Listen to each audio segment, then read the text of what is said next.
Welcome to Children of Dionysus. Today's guest is Antoinette Green. Antoinette, what's going on? Hey, Laris, so glad to be here with you I'm glad. today. I'm glad to have you on. Antoinette is one of my clients, my Shakespeare clients, and Yes. I've been I've been torturing her for the last year and a half. Poor soul is still here, and I stayed. she stayed. She stayed. So yeah, you're definitely.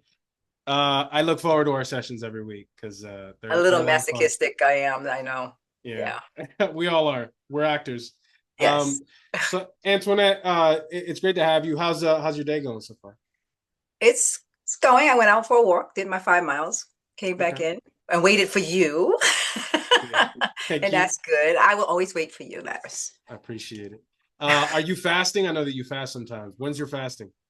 I'd have to look on the calendar, but it's 3 days once a month. Usually, as my daughter put it, the 11th day of the moon.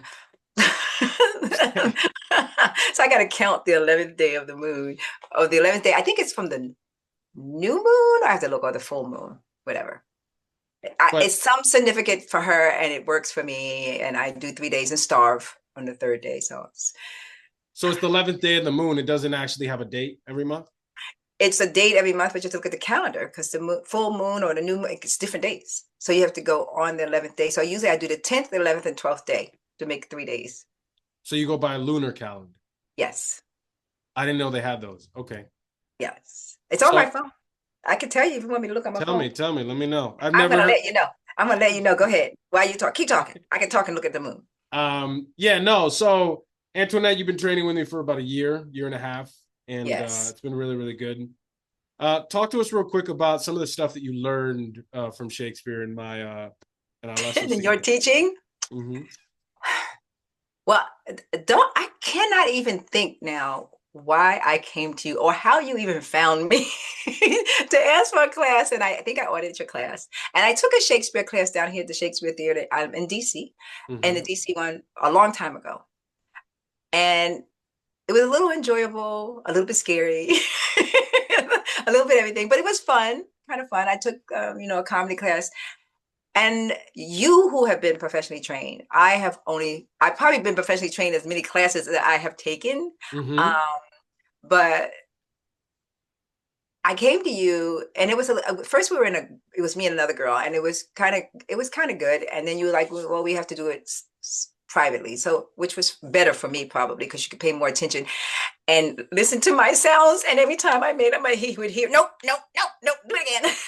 So, but I probably have learned, I could say I probably have learned more from you in this year and a half than some other teachers. I'm not going to say all, but for some other teachers that taught me to focus more on myself. And probably since I have been working on myself, because you're always Antoinette, you're always hiding. You got to come out of yourself. You got to do this. Come on, Seth, we got to go as far out as we can go, and then we can bring you back. But you got to go. So like my daughter last week was going, you were up there screaming. I said, he made me scream. He was making me scream. So, but it was like, go as far and then you could bring it back. Because if you don't go far, if I was going to stay like this, like a little mouse, I'll never reach out.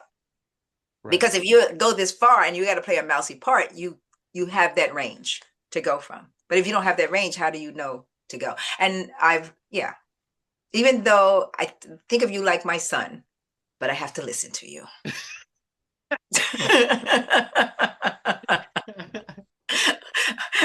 He has me doing more things. Get on YouTube, make videos. Here's subjects you have to do them. And now it's a little easier. I just got to find a subject and talk about it. And how have you changed like in aside from being an actress with the work that we've been doing? Myself within Hmm. me, Yeah. I think I kind of notice myself a little bit more. I was good at like not paying attention to me at Mm. all. I was like really good at people will say I talk and I can talk a lot, but am I really talking about me? No. So it's really easy to just talk about stuff around you and talk about everybody else's problems or their happiness or whatever and not delve into what makes Antoinette happy and that or sad or whatever. So now I think I'm a little bit more in tune. I mean, I would go to the doctors and be like, he was like, "What's the problem?" I'll go, "I don't remember," you know, like, it's like, because I needed to focus. Like, if I felt the pain, like remember that, then I wouldn't remember it. Then I wouldn't zone in on me. So a little better at doing that. Would you say that you were hiding in plain sight? I could do that well. I could do I could do that well because people wouldn't pay attention. Because, like I say, I would talk. I can talk. So Yeah. you think I'm talking, but I'm not really talking. I'm not really, no. And so walk me through the sensation of when we started working together and kind of pulling you out of your shell in a way. What did that feel like for you? What was that like for you? I would see these little smirks sometimes when I make like a breakthrough that they would see on your face. And he'd be like, "Yes, we got something. Yes." And so then I'd be like, "Oh, did we? Oh, okay, maybe we did." And then I would have to then backtrack to think, what did I did? What did I do? Or what was I feeling? Or how, where is that coming from? You know, even though it's not me, Queen Margaret or whoever you had me reading for, well, what is she feeling? And how does that relate to me? So it like you were saying, you gotta get in touch with your anger. You gotta be you gotta show that you're really angry. Now I think I showed, my daughter's always telling me I'm mean and angry all the time. But like you said, even though I think I'm not being angry, it will seep. It will come out in other kind of ways. So And so you find yourself being more in touch with that side of yourself now? it's getting there.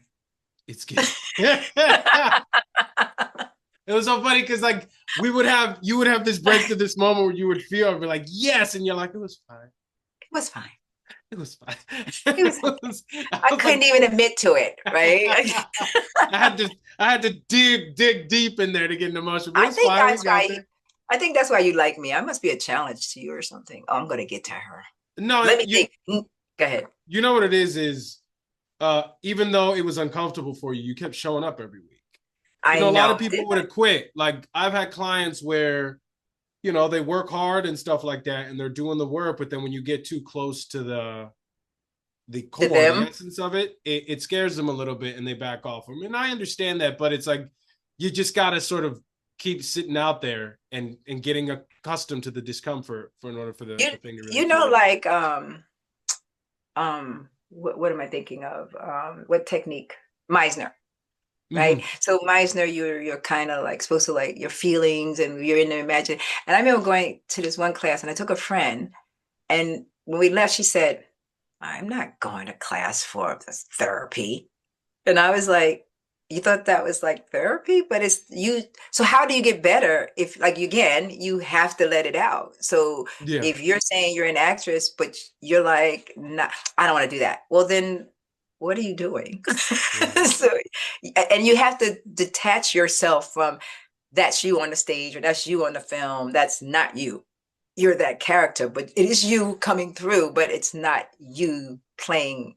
It's not you, that person that you're showing, but you are showing a side of you kind of too at the same time. So So so yeah, so of all the things that you've studied, you've taken a lot of class and stuff like that through the years, like why did you decide to say yes to Shakespeare? I think I was stubborn. I think, I What do you mean? think like I think like it was talking and dealing with you and showing Shakespeare. It's classical. It's like taking ballet. Mm, uh, or learning that foundation. And I felt like my foundation needed to be stronger.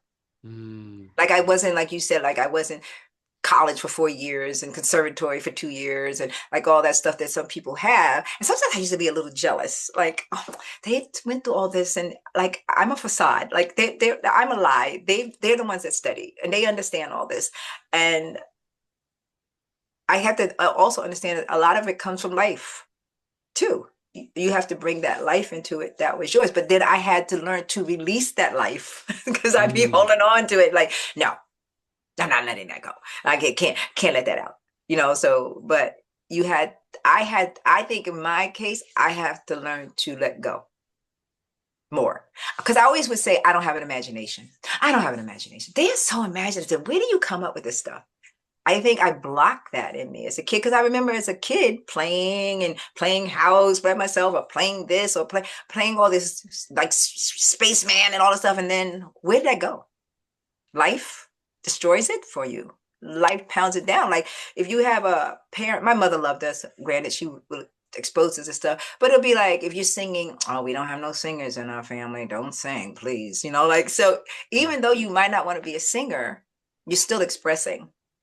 So if you're running around the house 5, 6 years old, sing horribly. Just let them sing. I mean, because you don't know where that'll go. Yeah. And my mother was, like I said, I talk.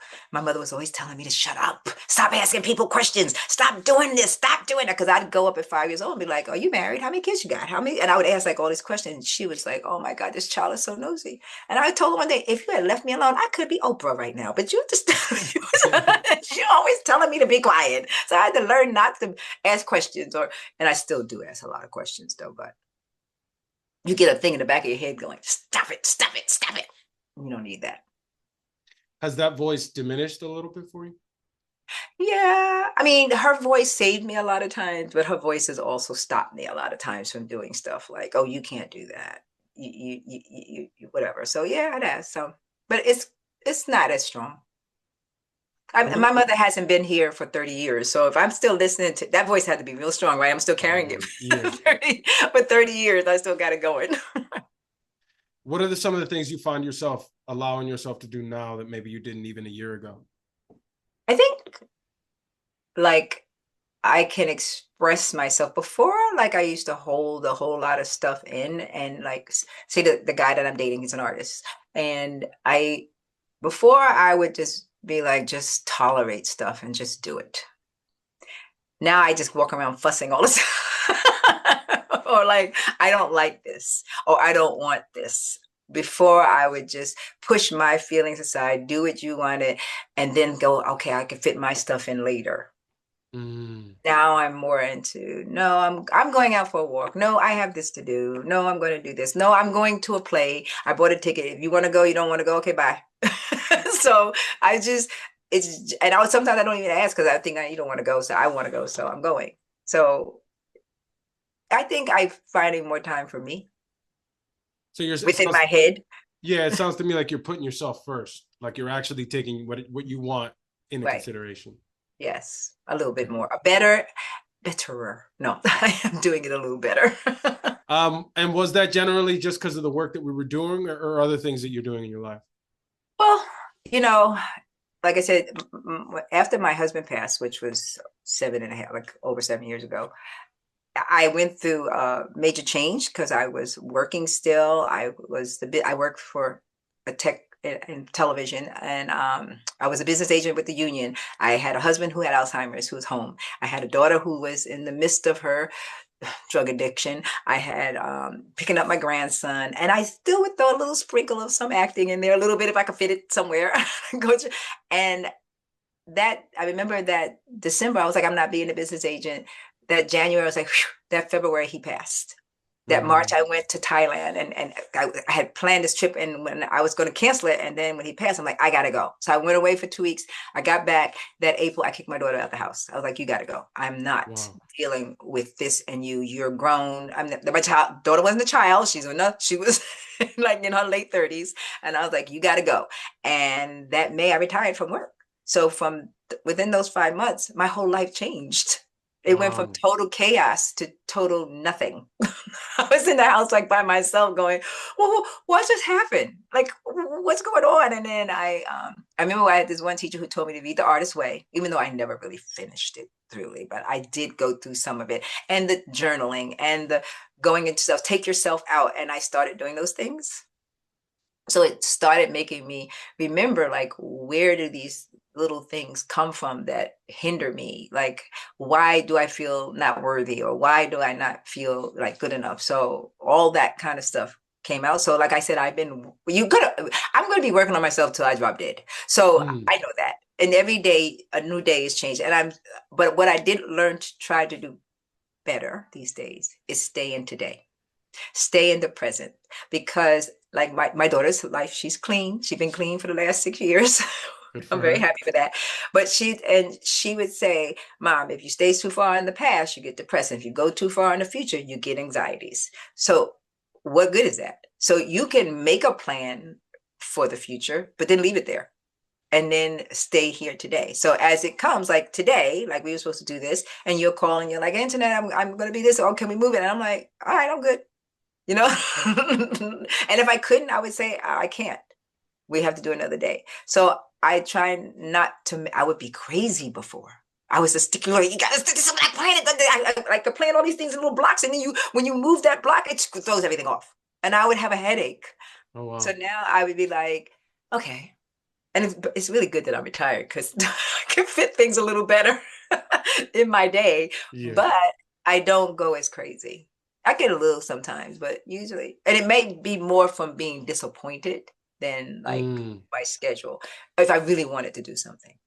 And I'm learning to, as my daughter said, I get excited about nothing. Like you say, I go, oh, it's okay. And so I think I can appreciate things a little bit more. And maybe some things do make me a little more excited when I do stuff instead of being like, it was okay. Um, so talk to us. Where were you born? I was born in Brooklyn, New York. I was born in Kings County Hospital. My parent, we lived, my furthest that I can go back is the Williamsburg Projects. Back then was you're talking about the late early 60s, like 60, 61. And it's great because there was a whole lot of kids in the neighborhood that you played with and different people, all kind of people. And it was that I remember. But then my parents broke up. My dad was on drugs and my mother didn't do it. My mother was this little girl from Virginia. My dad was from New York. So when she finally figured it out, I mean, it was me and my brother's older. She was like, no, I can't have this. So we moved a bit in New York. I don't know how my mother hid in New York, but she did. So every year I think I was in a different school. But the second grade I did spend down south because my mother's from down there. So I did spend most of my summers growing up on the farm, the Mm-hmm. grandparents' farm. And that's why I think people in New York used to be confused with me. They're like, where are you from? I'm like, New York. Well, you don't sound like you're from New York. And I'd go like, where do I sound like I'm from? So I guess it was the mixture of both worlds. And which was good. I'm glad I had that. I had a lot of cousins down there. So it was great to know family. And I think family is very important to me. Like I stay in touch. I'm one of the people who stay in touch with most of our families. All my uncles, like you remember, I'm going to see my uncle. I'm going down to Virginia. I'm going down there. So I stayed because it was 10 of them. Now there's only 2 left. But I, I I like even my brother, even though he's married with kids and stuff, I still think of my brother because he was my boy when I was growing up, even though he's older. I just tell people he's my boy. I would protect him because that was it. My cousins just say, I hate you because whenever I'd come down there, they'd say, come play Antoinette. I go, no, I gotta stay with him. I gotta stay with Tony. I would stay with my brother. And but that kind of splits as young men get older. But I what else from New York? I went to my mother had a candy store out in Queens. I mean, we got that when I was around 11 or 12. And I went to school at high school at High School of Fashion Industry. And then I went to FIT for 2 years because it was only 2 years at the time. That was 75 to 77. And I think I went to 4 years after that. But in my last semester in FIT, which my major was fashion buying and merchandising, I took a television course because I couldn't get the elective I wanted because they initially had me under advertising. So I got all my classes that I could pick from because I got there before the merchandising students. And when they finally changed me to merchandising, all the classes were closed. So the only thing I could choose was the television course or fashion shows. I took the TV course and I got interested in television. And then I started taking some courses in TV. And then I got the job working at the time, it was Metro Media, which turned to Fox. And then I was there. I was a page when I first went in. And then I became a book. No, I was a page first and for about a year or so. And then we got to get hired for the summer. And my boss was really into hiring women. So he hired like 5 women that year. And I was one of them. And I stayed there for 10 years. And when we want to get to this part. while I was in New York and working for Channel 5, I had a friend. My daughter was born. She was about 3 years old, and he said, "What do you do for yourself, Antoinette?" And I go, "I don't know what you're talking about. What do you mean? What do you mean?" He says, "What do you do for you?" I said, "I go home, take care of my daughter, come to work." He was like, "Oh." He says, "Well, I take an acting class." I said, "You do?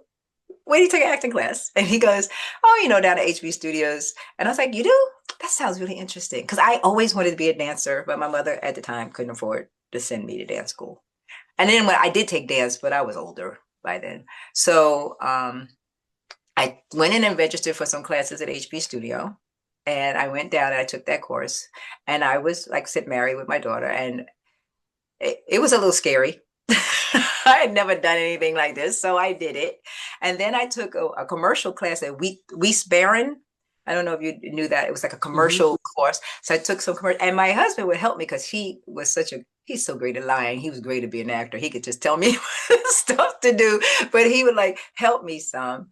And then eventually I went and took my headshot. And I remember my friend who told me, he said, "Wait a minute, I just took the class. You're going to take a headshots? What are you doing?" I'm like, "Yeah, it's kind of fun. I like it." So then I took headshots, and then I did like extra work on The Cosby Show and some movies like 9 to 5. I was in the crowd walking off the ferry, and Sesame Street. My girlfriend was talent coordinator at Sesame Street, so I was on Sesame Street, and I just watched a video on YouTube with me with Bluebird, who's the arch enemy of Big Bird, and my daughter was on Sesame Street. I looked at the video, I was cracking up. I'm like, "There you go!"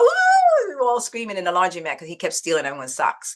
But we did that, and so it also brought me strength in me, and I ended up like finally telling my husband, "I'm done." This is my first one. I said, "I'm done. I can't do you anymore. This is crazy. Yeah. Our life is crazy." So I ended up. It gave me, like you say, focus on myself some. And I was like, "Bye." And then I took my daughter and we moved back because I bought a house in New Jersey. And then I moved back to my apartment in the city because my girlfriend had my apartment. So we moved back. And that's when my friend, who I know for a long time, who lives in Baltimore, called me and asked me to marry him. And I was like, "Baltimore?" I wasn't moving to Baltimore. I was like, "Hell no, I just left somebody. I'm not moving to Baltimore." And he was a little persistent. And then I kept saying, "Well, in 2 years, ask me." Then I went, "Okay, I'll say yes, but I'm not moving for a year." And I had gotten into the engineering department at Channel 5. So I'm making decent money. I wasn't a page anymore. I had been working engineering. I was like, I just started and I'd been there like maybe 9 years, going on 10 years. And I asked for a leave of absence. I finally moved to Baltimore. And I told him he had 6 months to treat me well because if not, I still have my job in New York. I'm going back home. Because I got a leave of absence to go. And of course that didn't happen. I'm still here. But I got into Fox in DC. The Fox in DC and New York were the same union, the same pension plan together. So basically, it was like working for the same people, Mm. which was crazy anyway. So I ended up being there. So I worked at BT for about 6 months, 4 or 5 months. I worked at BT editing, and then I went back to Fox. So about 38 years working for Fox before I retired. And I retired about 7 years ago. Because then, like I was saying, when my husband passed and I went on my trip and everything was over, I was home and I'd been there 38 years. And I was like, I got to have some time for me. I got to do me. And I spent a lot of time writing in the journal and figuring myself out. And then I met other acting teachers who put me on the road to here and put me on the road to here and taking stuff. And then I met you like a year and a half ago. And right now, basically, you're the only teacher I have right now. I kind of Nice. like he said, "Nice." I kind of like calm myself down because I was taking courses and I was like, it online. Thank God for online for me because a lot of people told me they would travel up to New York and come back. I said, "I can't do that. That's too much. Right. Like go up for a day or two and drive back." No, no. So the one thing I don't say COVID is great, but it did open a lot of online courses. Right. Yeah, it did do that. Right. I'm I'm I'm, grateful I'm for that. glad. I'm glad for that. What does a page do exactly? Well, at the time, as a page, you went in, you had to give tours. Like if you came in for a tour, I would have to give you a tour. We had to make sure all the rundown sheets for the program was there for at the time back then, you had an assistant director who sat in master control, and then you had the TD who sat up front and would punch up which machine you were watching on your air at home. So we Okay. would have to make sure all the rundowns for the shows were there so they would know how long the segment was, when the commercial breaks were coming. So you had to have that folder in for the AD for the next day. If sales department decided to do a luncheon and take all their people out, they'd tell you, go upstairs, answer the telephones for like the sales department. I mean, anything they could think. And also the engineers had a strike in the 70s, which was predominantly men. And in that strike, they lost. At the time, we used 2-inch machines. They had 2-inch tape. And so they lost a 2-inch machine and a 3/4 width. So if you came on a show, like at the time, Midday was a show, and you wanted your segment dubbed, I, as a page, could dub that off for you. As long as it wasn't going on air, because we weren't engineers, I could dub your segment. Or the continuity woman that she was like our boss. She would come down and watch the commercials. So we would have to put them up so she could watch it to see if the continuity was fine for that commercial to go on air. So you got used to using the machines, kind of. So that helped. And anything else they could throw at you. Like my boss, the year he decided to hire us an engineer, that man never said hello, boo to us once. And I remember that that summer when he finally said he was going to hire us, but before we started, it was like, oh, I left my umbrella at that restaurant. Could they go get my umbrella? I was like, now he's going to use us for everything. He never said boo to us. And now it's like, hey, can they go pick up my lunch? Or we're like, what? So of course you said, okay, yes, I'll go do it. I'll go get it. So yeah. And I lived in the Lower East Side at the time, so they used to think I was the wild child. I would come in with holes in my clothes. I Why? tried to, because I lived on the Lower East Side, and like with all the artists and the hippie kind of people, I just whatever. I'm not all the time, but if I wanted to, had my orange fatigues on, or I would come to work and anything. They were like, "Here she come," and then I started to lock my hair back then too. So. Even before I started locking my hair when I started there. Locking is in dreadlocks? And dreadlocks, yeah. I had locks. Before it was cool to do. I had locks in the 80s, yeah. Okay. My mother didn't like that either. No, no, she did not. All I would hear is, could you get that shit out your hair, please? Please. So it was funny, yeah. What was it like growing up on a farm? Spending my summers on the farm, it was fine. Like I said, my grandfather grew tobacco. I've picked cucumbers. I helped tie tobacco. I've even picked cotton, and that's not fun. Cotton. My grandfather had cotton at the time. I remember picking it. Sticks you when you. It cuts you up, right? Yeah, it's just sticky. Got sticky things and pull it off. Cotton, and then you come squish it down, and you think your bag is full, and it's not because the cotton is soft.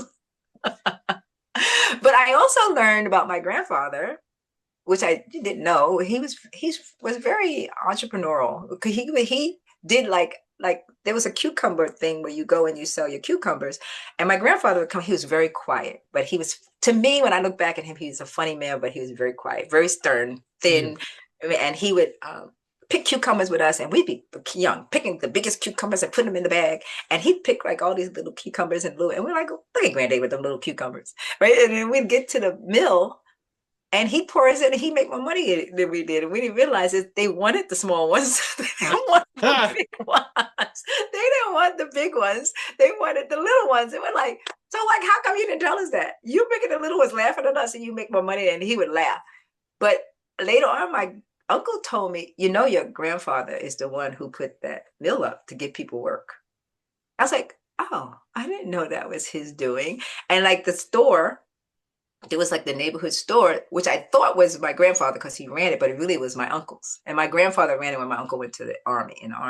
So you see, there was like always some kind of business going on in our life. So, and I've been to him when he went to sell tobacco. They sell after they cure the tobacco, they take the bundles. And so the one year I went to school there was the first year that I saw what they did in the fall. I had never seen that.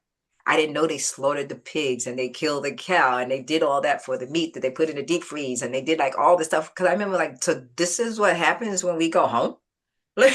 So, and you just never saw all of that, or them selling their tobacco off, or them going, to to the auction house, and it was a lot different in how cold the house would get because it was stoves, and the stoves would cool off at night, and when you woke up, you're like, it's freezing in here. So you until my and the only warm place might be the kitchen because my grandmother would have already gotten up and heated up the kitchen, so Right. you would have run in there. So and there was a bathroom on the house, like because the 10 kids put a bathroom on my grandmother's house because I think I remember really young being an outhouse, but then that was gone. So they had a bathroom, and they had running water in the kitchen. So we had conveniences. Uh, So that was cool. nice. Um, you mentioned an entrepreneurial streak, and then your mother obviously had like a candy store and a convenience Yes. store and stuff like that. So I'm Yeah. assuming that's sort of where she got that. Yeah. You can Okay. do it on your own, kind of. I think she knew, just do it, try it, you know. So and she worked. She was a traffic enforcement officer. She gave you tickets. She said, I'm not a brownie, I'm a traffic enforcement officer. Okay, mom. What's a brownie?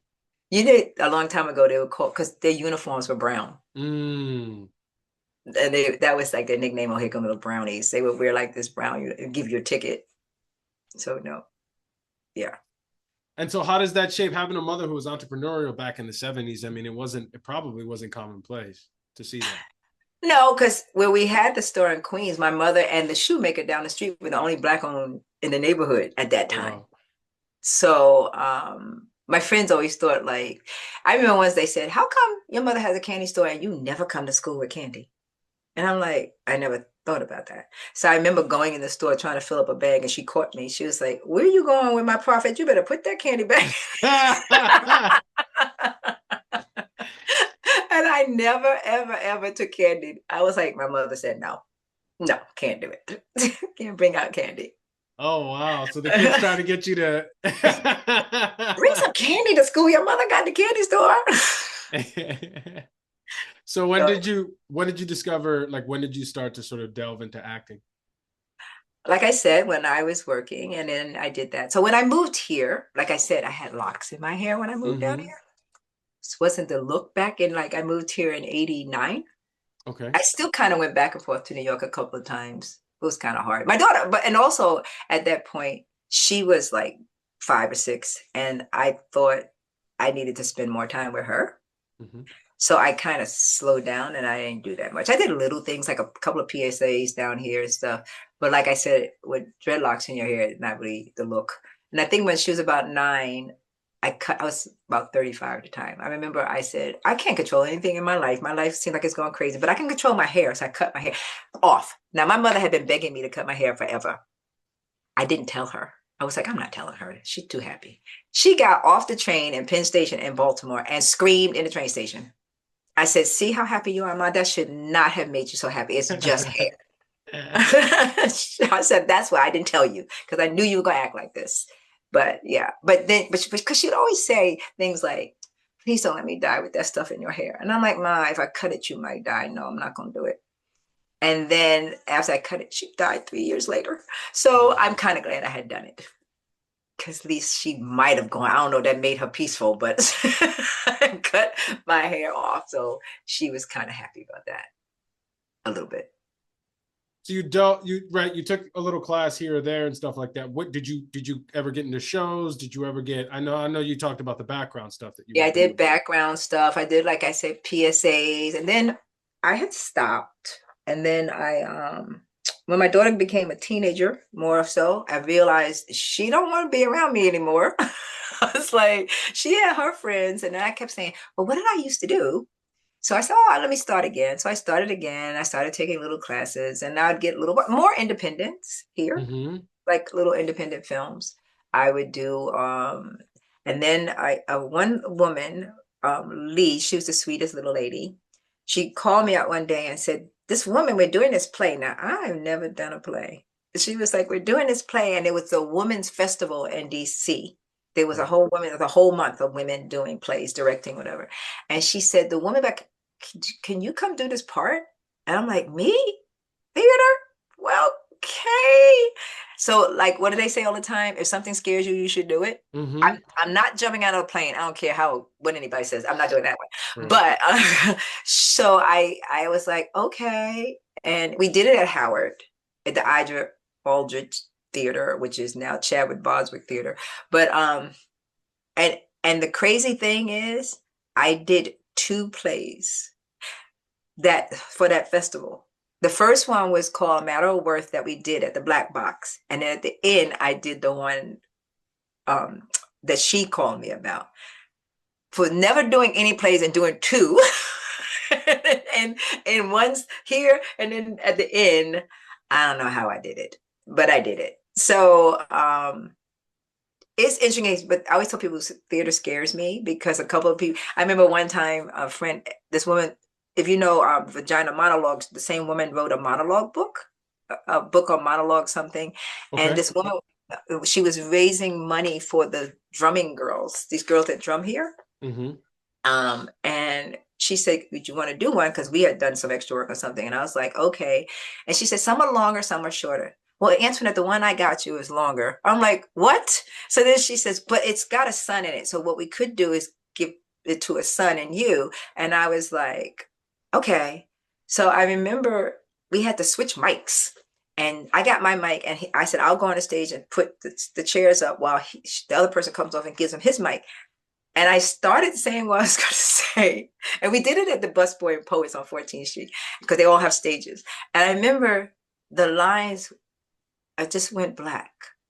And I said, oh crap, what's the next line? Right?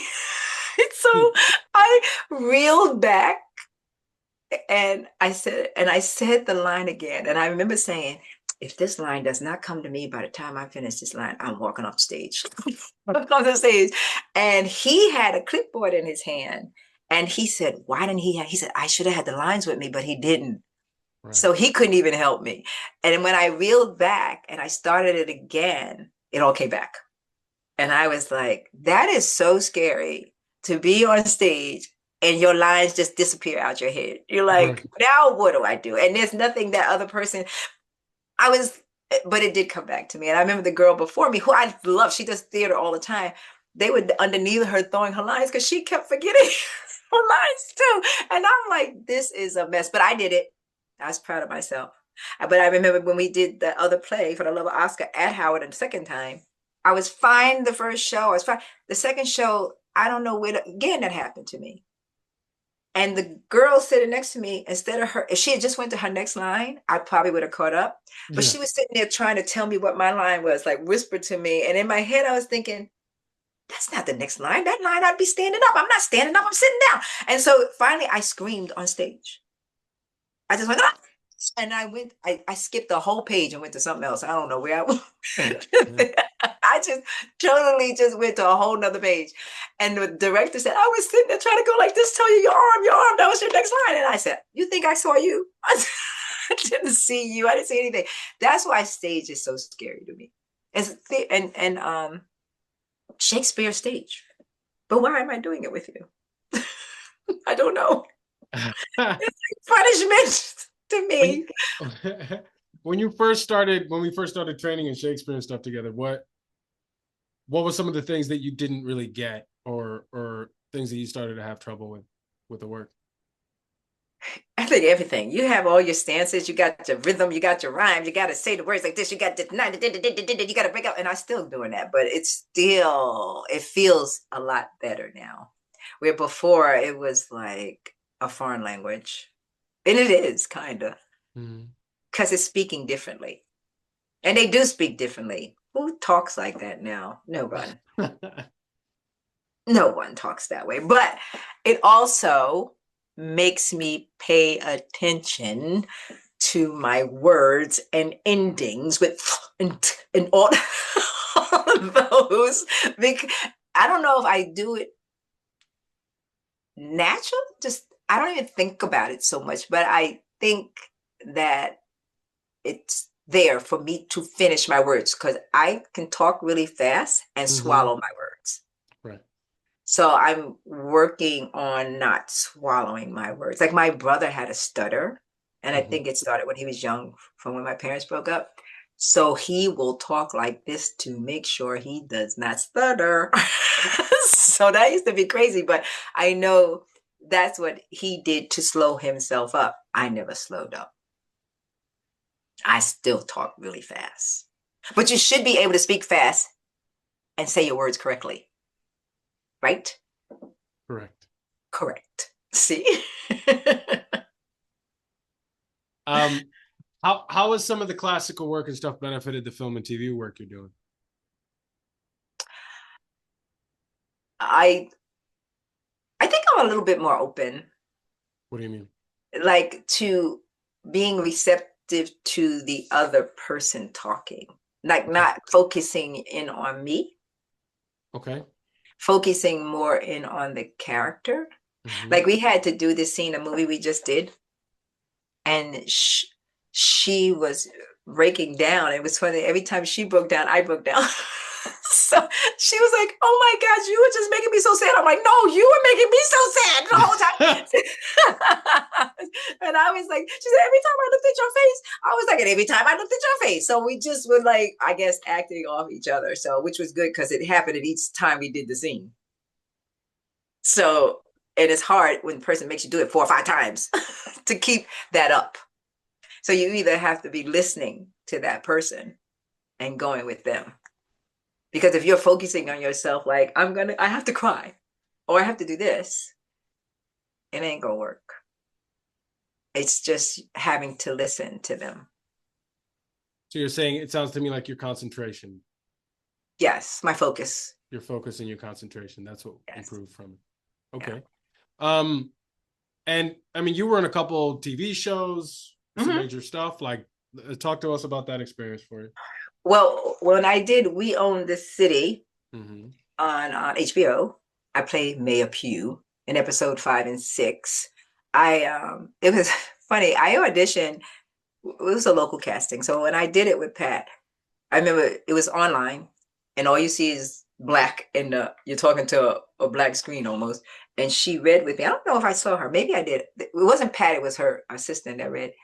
And I remember when I finished, because Mayor Pugh, of course, has straight hair, so I had to put a wig on and dress. Because a lot of times they tell you they don't see it unless they kind of see it. Like you got to kind Mm. of give them a kind of a look where, like, some people can imagine, oh, if we put a wig on the person, they could do this. But so when I did it and I finished, I hung up and I went, oh, that sucked. I was, I was like, that was horrible. And I left. And then I get a thing saying, you have a callback. I was like, I have a callback? I'm like, okay. So again, I had to put the wig back on. This time the producers and them are supposed to be there.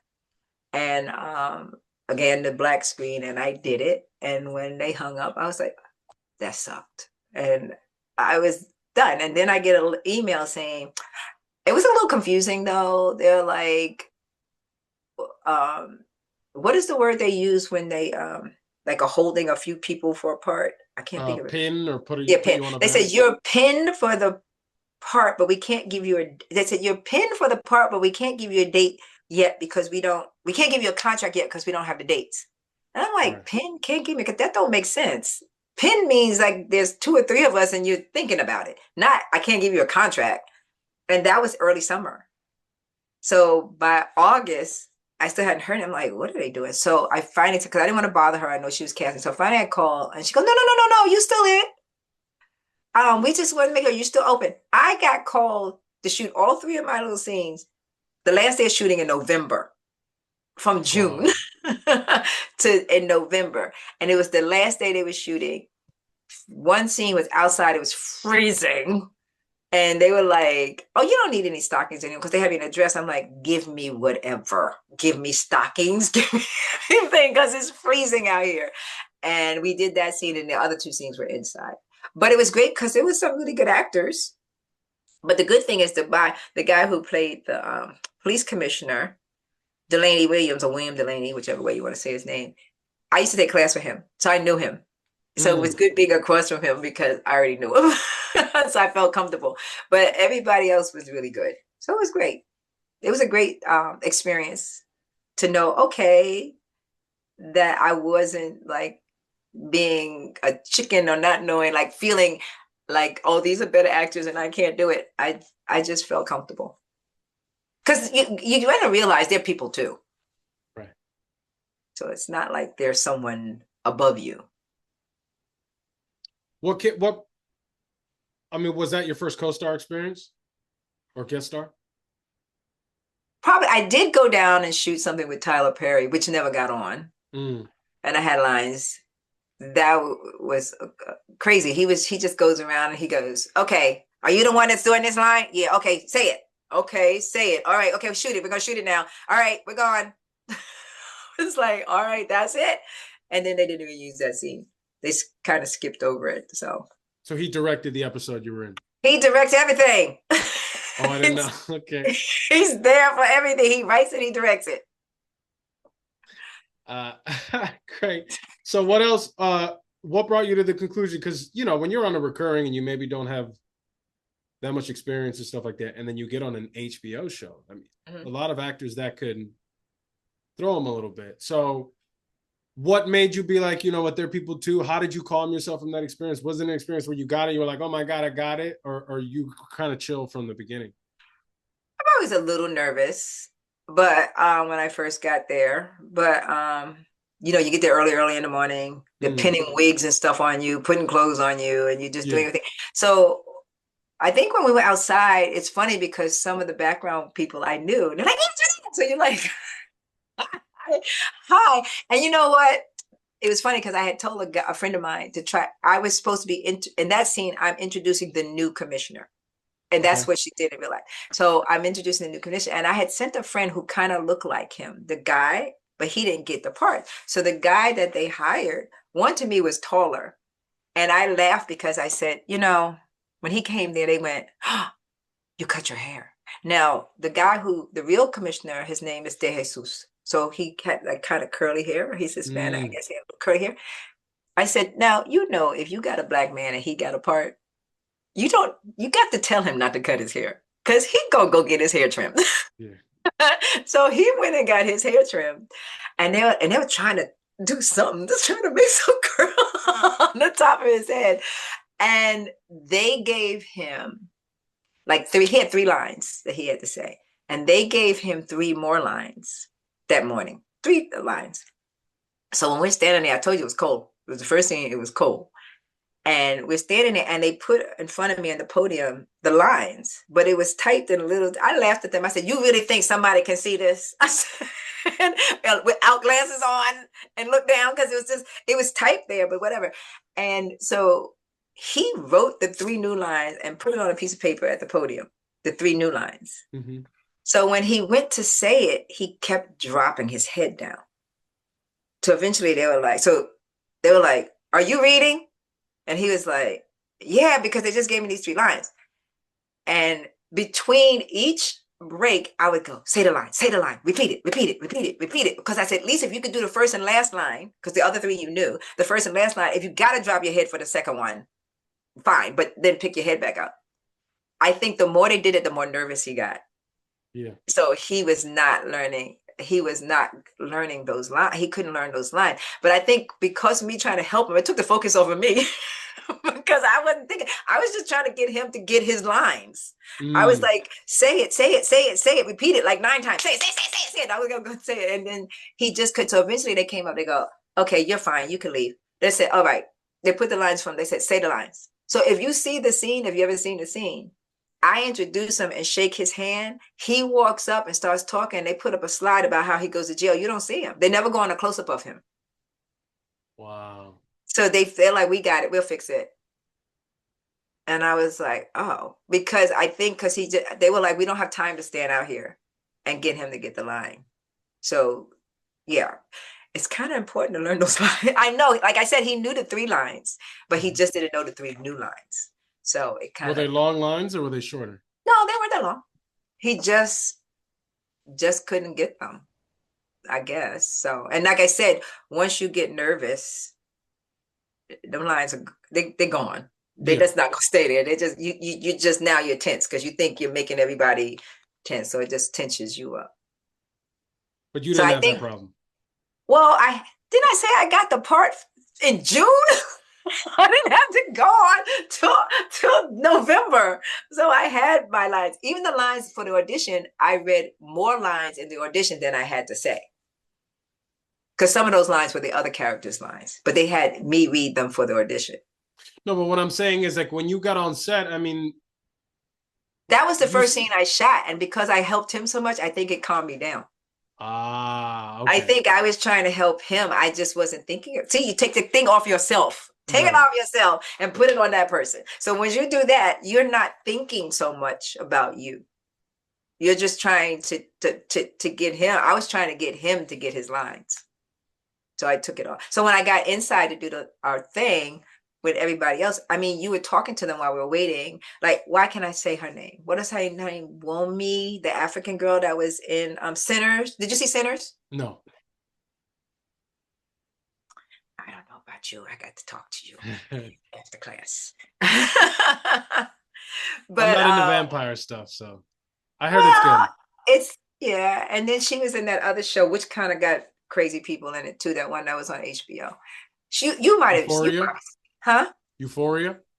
No, no, no, no. It was the other one that you I find it when I have to, and I don't know why I can never think of that damn show when I want to think about it because I'm just getting old. And I told my daughter all the time, I purge it out of my brain.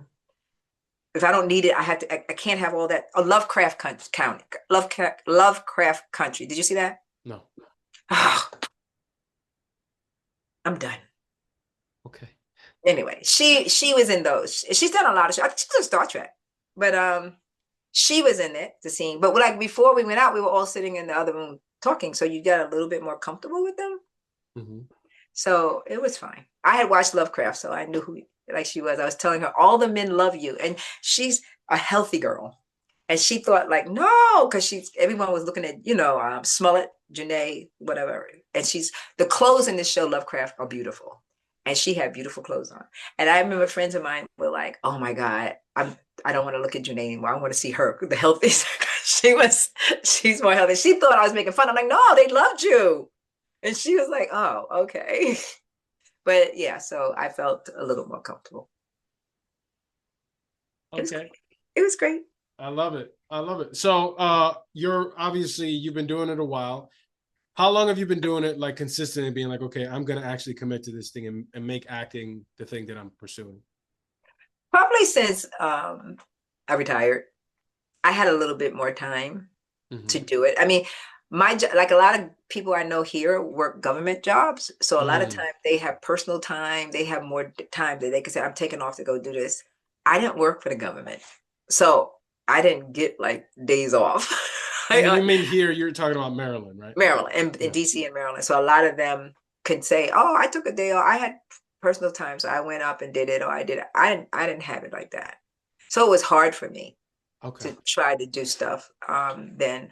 So it's like I said, I'm retired now, so it's a little bit easier. Like I shot, I've done a few shorts. So I did a short up in Pennsylvania. So it was easy for me to like, go up. I'm gonna drive up and I can stay with my daughter and then shot that. So now that's on the circuit. I just did another one here with another girl, and so she just had that at a festival. I didn't even know. I told her at the festival the other day. I said, you travel very quiet, very stealth-like. You like, I didn't even know you finished the film. And then the next thing I know, you're like, oh, we won something at Cannes, or we won something. I'm like, what? When did you do that? So she said, but this is not about me. I said, yeah, it is because you did this whole the festival it was in is something she organized. She made this festival. It's the first year. And I was like, yeah, I mean, she has a job and everything too, but she just does this stuff very quietly. And so that I play the mother, I play the crazy mean mother. I think like, do I give off this mean thing about me? Like I'm real stern. I don't know why I keep getting these parts. Like I'm this mean person.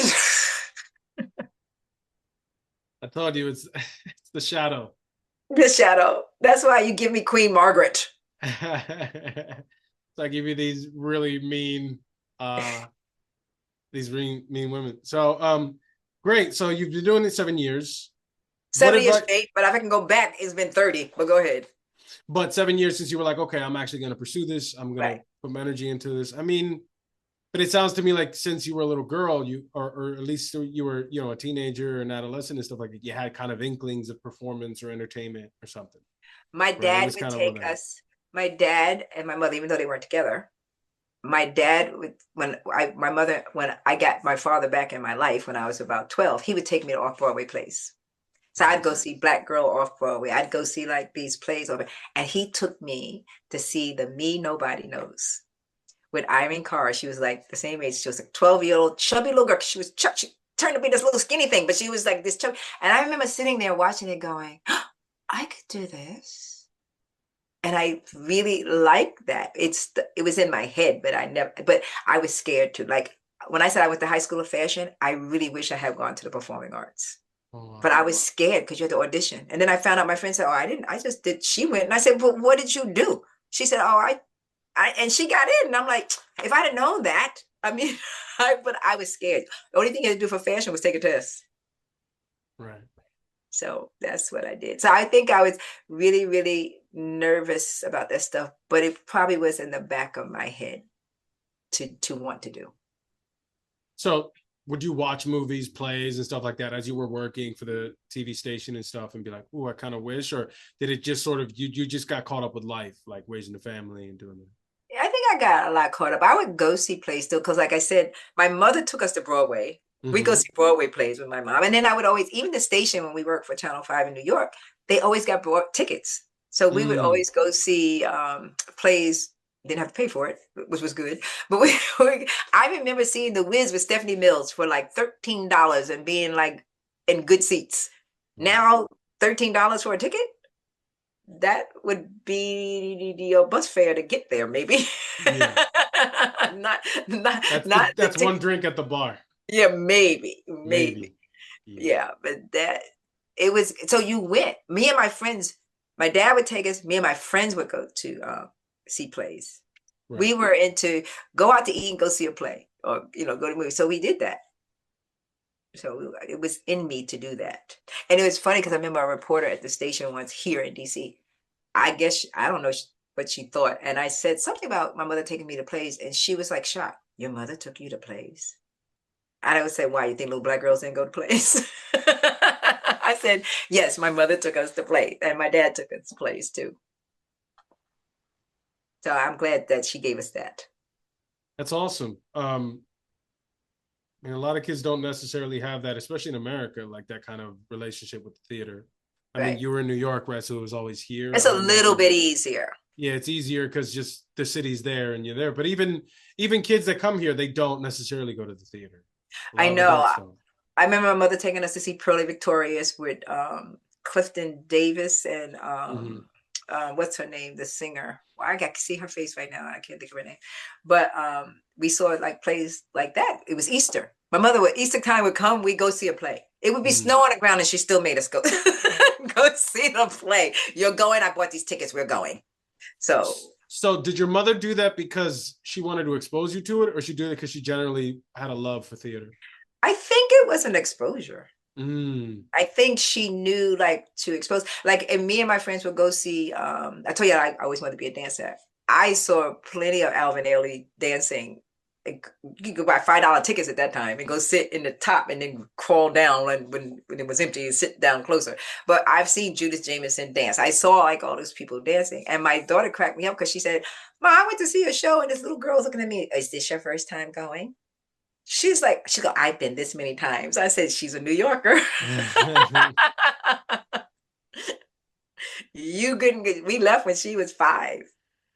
So yeah, she didn't get to have as much exposure. Right.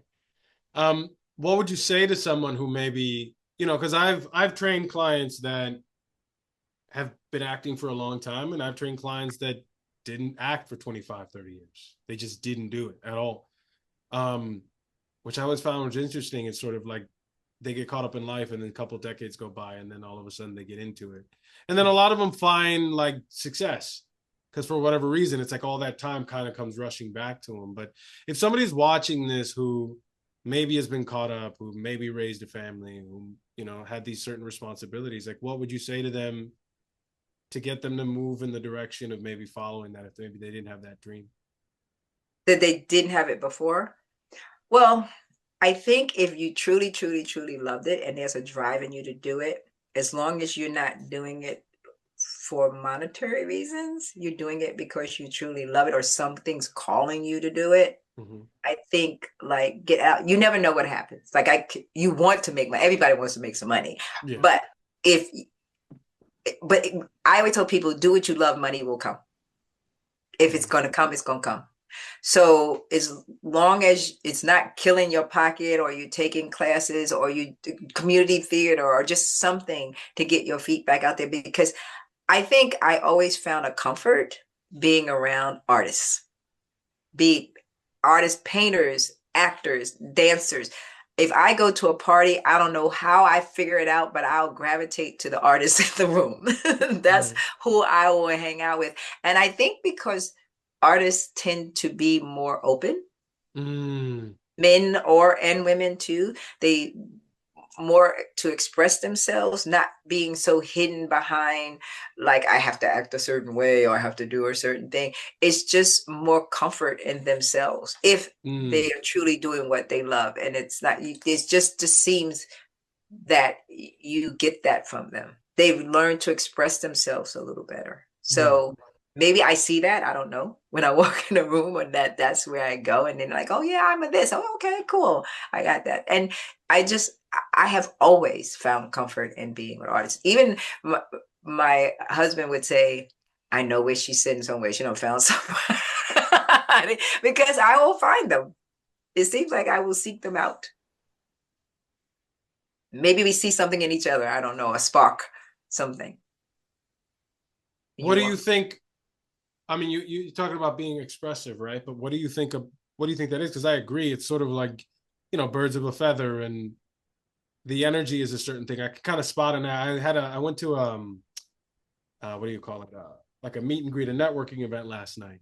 And there was this one actress, and there were composers there, directors there, editors, DPs. But the actress was very evident. Like I knew who the actress was. And I was talking to her. I was like, "You're an actress, aren't you?" She's like, "Yeah, how'd you know?"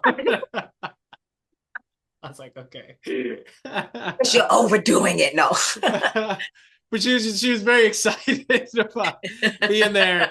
And I mean, I get that way too, right? Like I geek out and oh whatever, that's great. But it sounds like you're now discovering that. You know what I mean? Like you're Well, allowing I yourself to always do. think, oh, allowed to see it, but I think I always found a comfort, even younger, Yeah. in the artists. Like I always found them to me. I don't know if I wanted to, maybe it's just gonna come into me. Like I will absorb all of it, or something will come. Like I said, my first husband was an artist. I'm Mhm. dating an artist now again, because I remember my sister-in-law was like, "You're dating another artist?" I'm like, "Yeah, I don't know my problems." I don't know what that is, but it's just I don't know. It's something about them. And I remember, I think the first one of the things my mother told me, she don't talk about men to me too much. She said, "Don't date an artist." She said, "Don't," and that's who I go out with mostly. um, what do you seek to get out of this career now that you're actually, giving all this energy to it? Sometimes I do sit and go, "What are you doing?" I do sometimes, like, "What are you doing?" And then sometimes I just say, "Because you enjoy it. It makes you happy." Even when I was going through all that craziness, and I've done like stage work with my friends, not on the stage, but help like wardrobe and doing all that stuff, it just makes me feel grounded. Mm. Like I would be on the stage helping my friends. Me and my girlfriend were in the back laughing because, not that we're saying we know all the lines, we would be saying all the lines of the whole play in the back. We were dressing them like, "Oh, she messed that line up. Oh, she did that." Like, and to think if I put me out there, I probably wouldn't remember a line, but I remembered it Right. all. I remember it all sitting in the back, saying all the lines and getting them dressed and making sure everything was out there, changing the stage, and that brings me joy. It's good to be there amongst those peoples. But do you want to do more stage stuff, or you want to stick to TV and film? Oh, I don't know about that stage stuff. Sometimes, but it's so much time. Yeah. It's so much time you're giving away to your life. And I think one of the agents sent me audition, and I usually don't say no. But this was stage and it was in Connecticut. And I was like, no, that's too far. Now, maybe I thought if it was here, I might say fine. But to have to go live up there, like you're saying, what you're thinking of doing, but Mhm. live up there for like 2 or 3 months, I was like, that's too far. That's too much of a commute. Or if I want to come home, I'm like, okay, let me go home this weekend or whatever. I don't know. It was a lot.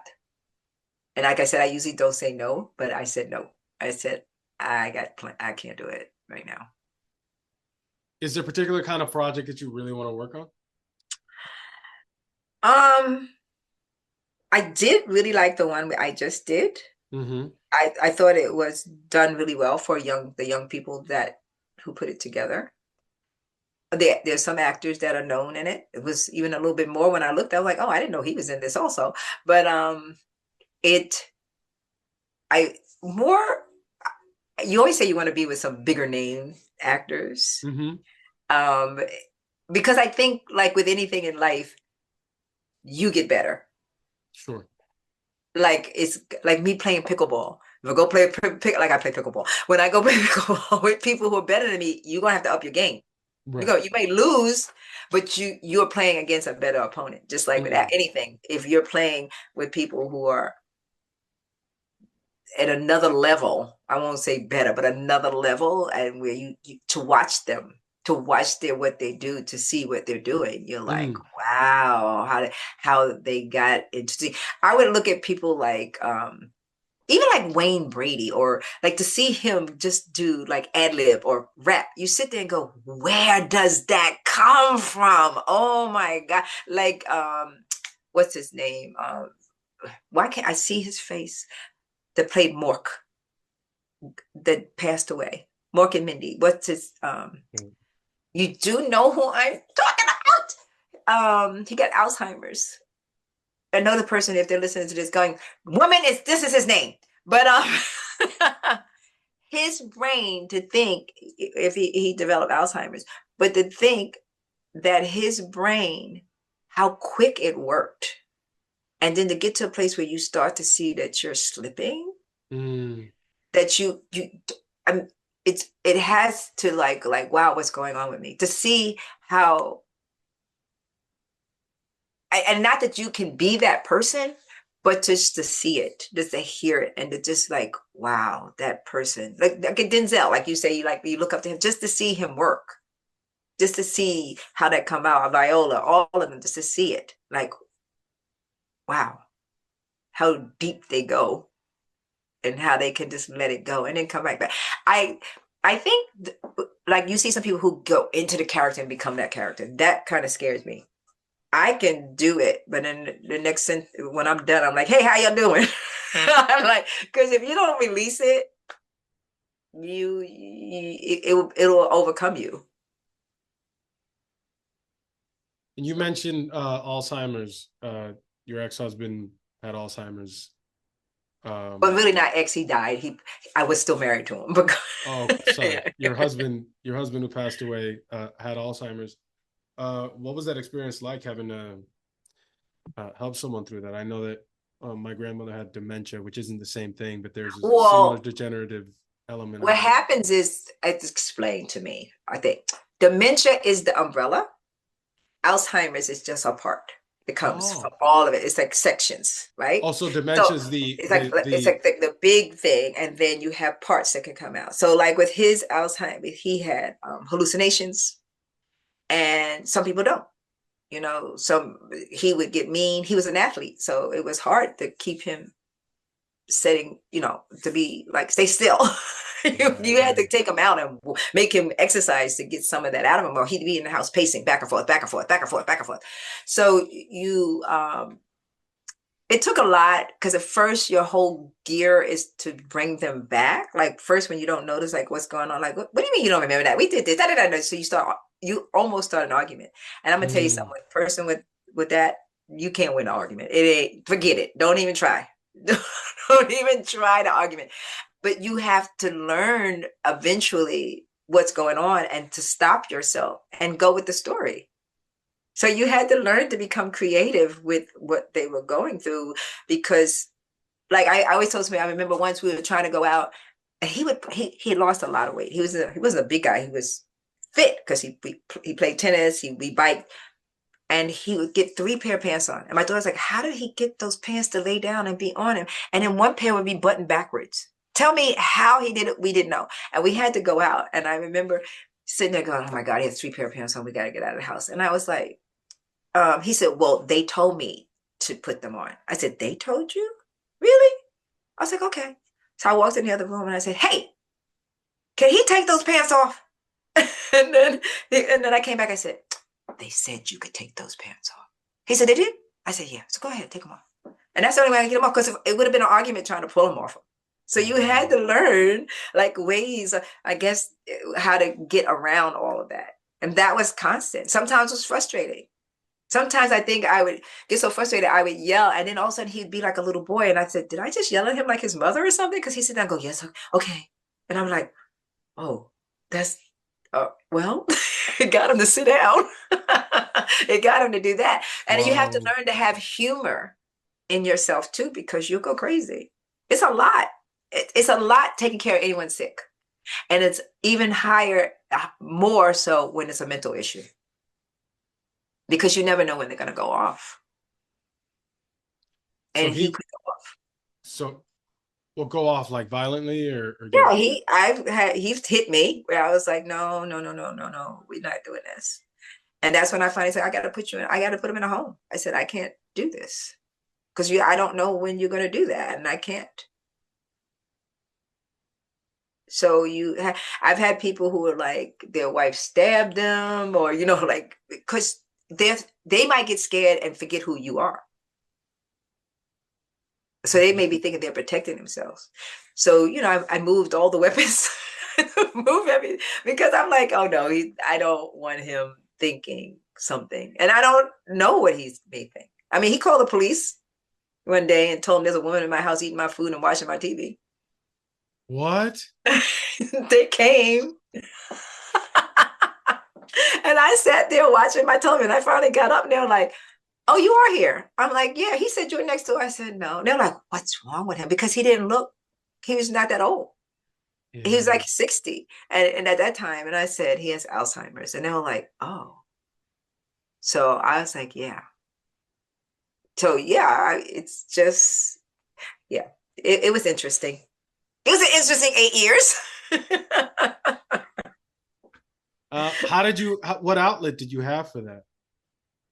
I did find support group that I did go to. I did, like I say, do a little bit of acting. That helped me a lot. I had to go to work still. I had caregivers in the house for a while before I put them in a home, and they would be here, but they were here mainly while I was gone. And then when I got back, maybe an hour after I got home, then they were gone. So it was me back on duty again. And because their cycle is off, it's not like they go to bed. They may go to bed, but they may wake up at 2:00. It's just off. So, and I had to be up early in the morning to go to work. So when he would get up, would you have to get up and tend to him? Well, I don't know. It'd be dark. So I think sometimes he would think like he would lay there, or he would get up and he would go into they would get into cycles. And so sometimes I remember that day I said he hit me. He got up, he'd go to the bathroom door, close the door, go downstairs. I don't know what he did downstairs. I wasn't following him. Then he'd come back upstairs and sit down. He repeated. Then he started ripping paper in the dark. And I finally was like, don't rip the paper. And then he did it again. I said, don't rip the magazine. And I took it. And at that point is when he said, you effing B, right? And I was sitting there and I got up and I said, what did you just call me? I said, you know what? I'm going to get up. So I picked my pillow up. I was going to another room in my phone. He got up, ran around the bed, and it was still dark, and started hitting me. And that's when I was like, you're hitting me. I said, it's Antoinette. And when I got to the light to turn it on and he saw it was me, he went, oh! Because he always said, I don't hit anybody. And when I think he realized at that point, because I would become the supervisor in the facility, I would become this, I would become that. And when he saw it with me, he was like, oh no, oh no, oh no, oh no. And I was like, just leave me alone. Just get away. So then get away from me. And then my daughter came home and I'm like, don't start arguing with him, please. And then I had to go to work. And so when I came home the next day, I think he knew he did something, but he wasn't sure. Like, remember? So he kept following me around. I was like, "Stop following me around!" Oh man. I was like, "Stop following me!" So it was just like I think he knew like something, but he wasn't sure. So that's when I was like, I can't do it. I can't do it anymore. It's a lot. It's a lot. So yes, life. Woo! I'm still here. I mean, you got a lot of fodder for. I'm sure that wasn't a pleasant experience, but as an actress, you've got a lot of material to draw from, I think. I got something. I got something. And I think that's when you were telling me let it out. I will suppress. I Mm. will push it down and be like, and it hurt. And I remember saying that woman just interviewed me about Alzheimer's, and I said, I don't know if magically he got better, magically, like something happened and brought him back. I think I would have divorced him. Oh I don't wow. know if I would have stayed with him because he said and did things that were hurtful. Yeah. And I know people are like, well, you shouldn't like he didn't know. And it's just some of the stuff you're like, I don't know. I don't know if I would have been that forgiving at that point. Maybe, but it would have been hard for me to the things said or done. And it was just a bad, not good. Not good. But I can smile about it now. I can laugh. Good. So what are you working on now? I'm working with you. You always make making me Jesus. do stuff working with you. I've been, this last 2 weeks or three, I've had like 8 auditions. I haven't heard anything, but I did get a call. I did the movie. I did get one that said, when is your availability? I don't know. When I hear that, I go, oh, that's nice. And then you never know when it's going to come. So I do it and I just let it go because they may call you. Like I said, I got the audition in June. I didn't shoot in November. You never know when people will call you. Yeah. So I'm like, whenever you call, if I'm available, I'm there. She's just auditioning and doing your thing, enjoying And your. doing my thing, playing with my grandkids, messing with my daughter. my daughter. Well, thank you for sharing, some of these really personal things. I think, for somebody who wanted to do it when she was younger, maybe didn't get an opportunity to do it, but for you to come back, I think says a lot about you. And I think it's very inspiring for people who maybe are caught up in their lives, but have always sort of wanted to get back into it. So I appreciate it. I think the audience appreciates it too. And I'm gonna tell him, call Laris. He's great. Yes, please do. Yes, he's Uh, great. awesome. Well, Antoinette, it was great seeing you. I'm going to see you very, very soon for our session. And thank you. Thank you.